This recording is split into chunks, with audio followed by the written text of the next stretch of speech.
Basavatarakam cancer hospital 24వ వార్షిక సమావేశంలో ఆసక్తికర ఘటన జరిగింది.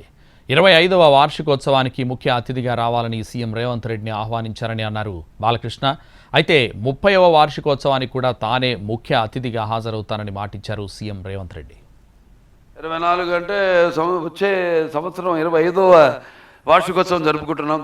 దానికి కూడా మీరు తప్పకుండా రావాలి ముఖ్య అతిథి. ఎందుకంటే ఇది ముఖ్యంగా అనుకోకుండా కాకతాళమే యాదృచ్ఛికము మిమ్మల్ని మేము కలవడం, నేను ఎమ్మెల్యే అవ్వడం, మా శ్రీభరత్ గారు మళ్ళీ ఎంపీ అవ్వడం, మా స్టేట్లోనే హైయెస్ట్ మెజారిటీతో ఆయన గెలవడం, ఇదంతా కాకతీయం. అంటే మంచి ఆలోచన ఉన్నప్పుడు వైబ్రేషన్స్ అంటాం. నేను ఎక్కువ నమ్ముతాను అన్నింటిని. సో అదే అనుకుంటా మన ఇవాళ మనం కలపడం అంటే ఈ ఆసుపత్రి అభివృద్ధి అంటే సేవలు అందించే అవకాశం. ఇంత మంచి కార్యక్రమాన్ని ఏర్పాటు చేసి మా బాలయ్య బాబు గారు 25వ వార్షికోత్సవానికి రావాలని వారు ఆహ్వానించారు.